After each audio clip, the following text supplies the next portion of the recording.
Okay, next video, unit ulit ni Sir Fads. Ito naman is grade 801.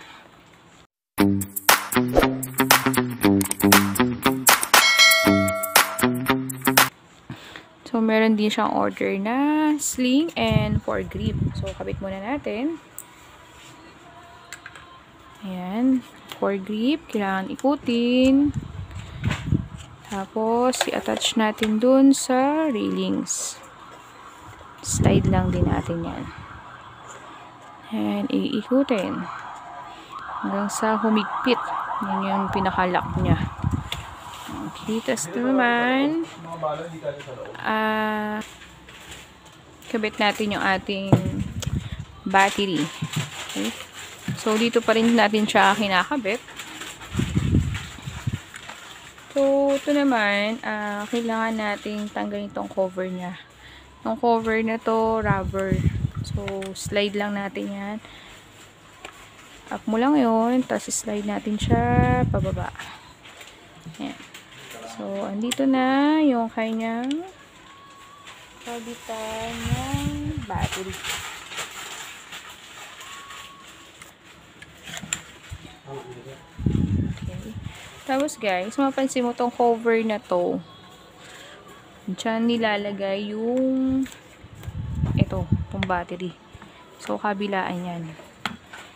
Ang gagawin lang is tap natin to. Nakikita ba? Natin yan. Ito. Ayan. Ito yung pinaka-lock. So, pag na-up mo na yan, tatanggal na natin yan. Ayan. So, ganun din sa kabilang side. So, yan. Okay. Pag ni-slide na natin, tanggalan natin to, tanggal na rin natin to, unang ilalagay natin tong battery. So, para mapunta siya doon sa kabilang side, isusuot natin yung isa. Ayan. So, hanapin natin yung part na magkakasya siya.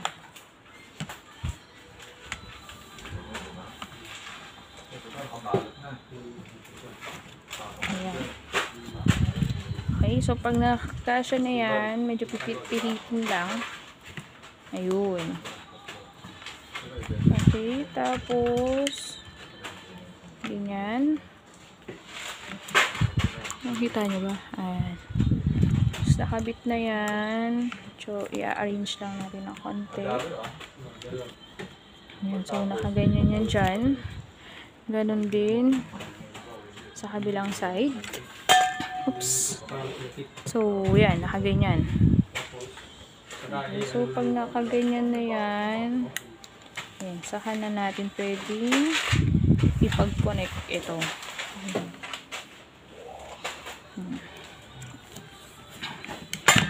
Siguro mas okay kung i-cover na muna natin para hindi naglilikot yung ating battery. Okay, so balik lang natin kung paano natin siya tinanggal kanina.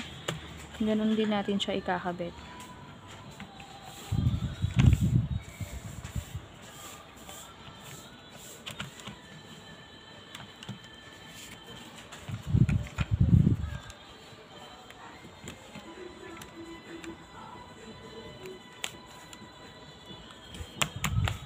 Yan. Hindi mo natin ilalak. Kapit din natin yung kabilang side. Okay, so itong part na to, laging ando doon. Yan. Para hindi magkabali-baliktad. Okay, tapos itong kabilang side naman.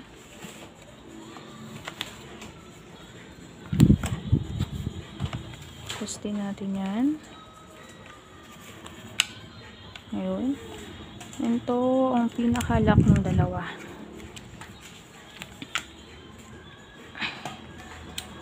So, check natin. Ayun, nakalock na. Okay, so andyan na yung ating stock battery. Pwede natin siyang ipag-connect. Ayan, pag na-connect. Okay, so itatago na natin yan. para ma-cover natin. So, yung pag-cover naman nito, kanina, pababa. Ngayon, slide natin siya pataas.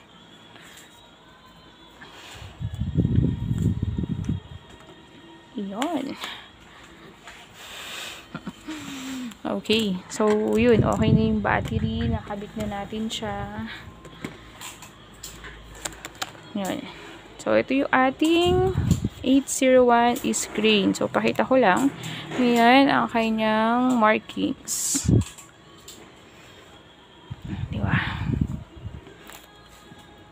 Okay. So, reload na ulit tayo ng BB sa ating magazine. So, same dun sa kaninang screen. Marami rin tayong bala na pwedeng ilagay sa kanya. At, kinakamot din yung kanyang magazine. Close. And, yan, kailangan kamutin para umakyat yung mga bala.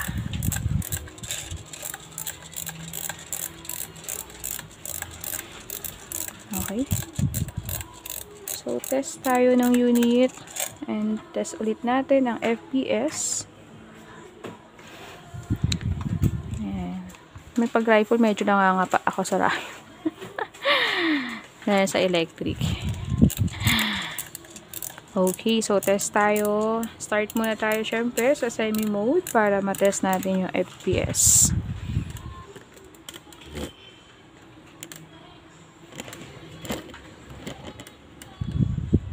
Okay.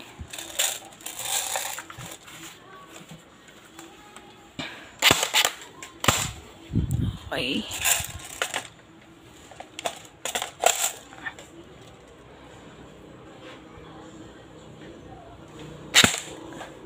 439,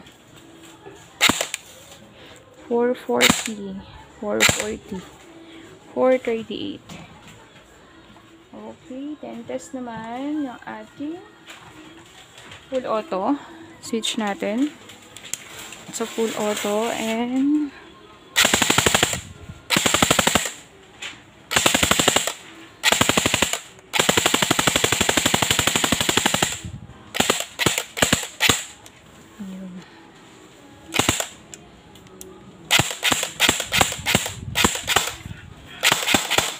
so, ubos na yung bala. And, okay, so, release magazine. Normal na merong mahuhulog na bala. Ayan, so, merong 4 na nahuhulog na bala every time na magtatanggal tayo ng magazine. So, yun. Okay itong unit na order ni Sir Fads na 801. Okay, so, ready na natin siya for packing para mapaship na natin papuntang Basilan. Ayan. Okay, sir. Thank you so much. And God bless. Bye-bye.